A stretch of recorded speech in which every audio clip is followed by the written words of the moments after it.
Pernah nggak lo ketemu orang yang kalau ngomong atau bertingkah seolah dirinya jauh lebih istimewa dari orang lain? Seakan-akan dirinya berada di atas rata-rata, lebih cerdas, lebih berani, lebih bermoral, lebih segalanya. Fenomena ini dalam dunia psikologi dikenal dengan sebutan ilusi keunggulan. Bahasa sederhananya, perasaan bahwa diri kita lebih baik daripada kebanyakan orang, meskipun kenyataannya belum tentu begitu. Ilusi keunggulan ini sebenarnya sangat umum. Hampir semua orang pernah merasakannya, termasuk kita sendiri. Misalnya, banyak pengendara motor merasa dirinya lebih hati-hati daripada rata-rata orang lain di jalan. Padahal, angka kecelakaan tetap tinggi. Atau dalam kelas, hampir semua siswa merasa dirinya lebih rajin daripada teman-temannya, meskipun sama-sama begadang main gawai malam sebelumnya. Di Indonesia, belakangan ada contoh menarik. Seorang anggota dewan mengatakan, jika membandingkan dewan dengan rakyat biasa, di situ ada kecacatan logika. Kalimat ini mengundang banyak reaksi. Ada yang setuju, banyak juga yang mengernyitkan dahi. Bukan semata karena siapa yang bicara, tapi karena isinya terasa janggal. Seolah-olah ada jarak yang sangat jauh antara dewan dan rakyat. Padahal, kata rakyat sendiri ada di nama lembaga itu, Dewan Perwakilan Rakyat. Kalau kita lihat dengan kacamata ilusi keunggulan, ucapan itu bisa dimengerti. Ada perasaan bahwa posisi tertentu otomatis menempatkan seseorang lebih tinggi dari yang lain. Sama seperti kita merasa lebih pintar hanya karena pernah mendapat nilai bagus, atau merasa lebih bermoral hanya karena sekali membantu orang lain. Padahal, kenyataan selalu lebih rumit dari yang kita bayangkan. Ilusi keunggulan seringkali membuat kita lupa bercermin.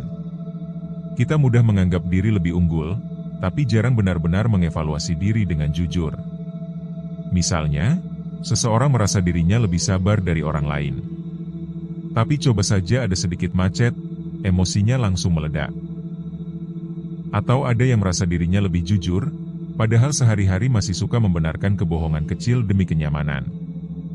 Halusnya, ilusi ini bekerja seperti cermin yang dilapisi kabut. Kita tetap melihat diri kita, tapi dengan bayangan yang lebih indah daripada kenyataan. Kita percaya dengan apa yang kita lihat, meskipun kabut itu menutupi bagian-bagian yang seharusnya kita perhatikan.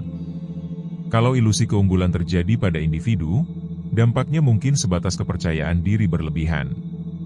Tapi kalau ilusi ini merasuk ke dalam kelompok besar, misalnya lembaga atau organisasi, dampaknya bisa jauh lebih serius. Ketika satu kelompok merasa lebih tinggi dari yang lain, rasa kesetaraan bisa hilang. Hubungan yang seharusnya setara berubah jadi penuh jarak. Padahal, logika sederhana mengajarkan bahwa setiap jabatan atau posisi adalah amanah. Amanah itu datang dari orang lain, bukan tumbuh dengan sendirinya. Seorang guru ada karena ada murid. Seorang pemimpin ada karena ada yang dipimpin. Seorang perwakilan ada karena ada rakyat yang memberi mandat. Jika perasaan lebih unggul membuat lupa pada hubungan ini, maka yang muncul bukan lagi kepemimpinan, melainkan sekadar kebanggaan semu. Kita bisa lihat contohnya dalam kehidupan sehari-hari. Misalnya, dalam lingkaran pertemanan. Ada orang yang merasa dirinya paling lucu di antara teman-teman. Padahal kalau ditanya ke yang lain, banyak juga yang merasa dirinya paling lucu. Akhirnya semua merasa lebih hebat, padahal sebenarnya sama saja. Atau dalam pekerjaan, hampir setiap orang merasa kontribusinya lebih besar daripada rekan kerja lain. Tapi begitu gaji atau penghargaan datang, semua bingung kenapa hasilnya tidak sesuai harapan. Fenomena serupa bisa kita temukan dalam urusan cinta. Banyak orang merasa dirinya pasangan yang lebih baik dibandingkan mantan kekasih seseorang. Aku lebih pengertian, lebih setia, lebih dewasa. Tapi kenyataannya, pertengkaran kecil tetap terjadi, rasa cemburu tetap muncul, dan hubungan tetap butuh kerja keras.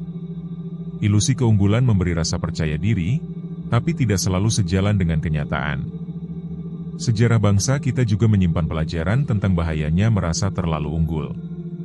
Dulu, banyak pemimpin kolonial menganggap dirinya lebih mulia daripada rakyat jajahan.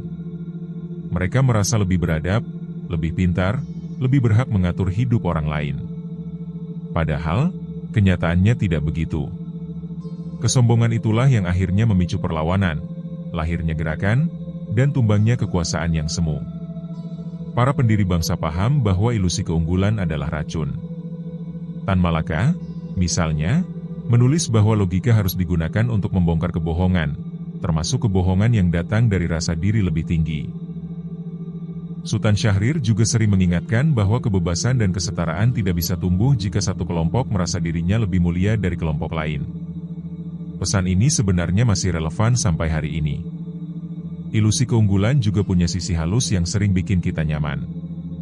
Kita merasa lebih pintar dari rata-rata, maka kita tidak perlu belajar lagi. Kita merasa lebih bermoral, maka kita tidak perlu memperbaiki diri. Kita merasa lebih penting, maka kita tidak perlu mendengar orang lain. Lama-lama, perasaan ini membuat kita berhenti berkembang. Kita puas dengan bayangan diri yang sebenarnya hanya kabut semu. Kalau dibiarkan, ilusi ini bisa membuat logika jadi tumpul. Orang yang merasa lebih unggul akan sulit menerima kritik. Padahal kritik adalah bagian penting dari proses belajar. Tanpa kritik, kita hanya akan terjebak dalam gema suara sendiri, merasa benar meskipun salah, merasa hebat meskipun rapuh. Lalu, apa yang bisa kita lakukan? Pertama, kita perlu berani bercermin tanpa kabut. Bercermin itu nggak selalu enak, karena seringkali yang kita lihat bukan bayangan sempurna. Ada luka, ada keriput, ada sisi-sisi yang kita ingin tutupi. Tapi justru disitulah kekuatan manusia. Berani jujur melihat kelemahan, bukan hanya kelebihan. Berani mengakui bahwa kita kadang salah, kadang lemah, kadang gagal. Itu bukan tanda kita rendah, justru tanda kita manusia. Tidak ada manusia yang sempurna, dan kesadaran itu bukan kelemahan, melainkan pintu untuk terus belajar. Kedua, kita perlu menanamkan logika sederhana. Kalau semua orang merasa di atas rata-rata, maka pasti ada yang keliru. Rata-rata itu ada karena dunia seimbang. Ada yang lebih dan ada yang kurang, ada yang cepat dan ada yang lambat. Kita mungkin lebih unggul di satu hal, tapi pasti ada orang lain yang lebih unggul di hal lain. Seorang dokter mungkin lebih tahu tentang penyakit, tapi petani lebih tahu tentang tanah dan musim. Seorang guru mungkin paham soal ilmu, tapi murid sering punya energi segar untuk menemukan hal baru. Dunia ini bukan kompetisi siapa paling hebat, tapi ruang untuk saling melengkapi. Kalau kita sadar posisi ini, hidup terasa lebih ringan, bukan lagi siapa yang paling di atas, tapi bagaimana kita bisa berjalan bersama. Ketiga, kita perlu ingat bahwa jabatan, gelar, atau posisi tidak otomatis membuat seseorang lebih mulia. Semua itu hanya alat untuk mengabdi, bukan mahkota untuk dipamerkan. Tanpa rakyat, dewan tidak ada. Tanpa murid, guru tidak ada. Tanpa pasien, dokter tidak ada. Tanpa penonton, artis tidak ada. Keunggulan bukan sesuatu yang kita klaim, tapi sesuatu yang orang lain rasakan dari manfaat yang kita berikan. Kita boleh duduk di kursi tinggi, tapi kalau dari kursi itu kita tidak memberi cahaya, maka yang tersisa hanya bayangan. Keempat, kita perlu melatih rendah hati dalam arti yang sebenarnya. Rendah hati bukan berarti merendahkan diri, tapi menyadari bahwa kita bagian dari sesuatu yang lebih besar. Bayangkan sebutir beras, sendirian dia kecil dan mudah hilang, tapi bersama ribuan butir lain, dia bisa mengenyangkan banyak orang. Manusia juga begitu.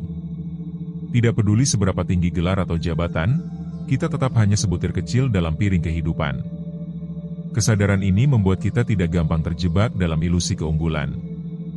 Kelima, jangan takut menerima kritik. Kritik itu ibarat cermin kedua yang seringkali lebih jernih daripada cermin pertama. Kadang orang lain melihat apa yang kita tutupi.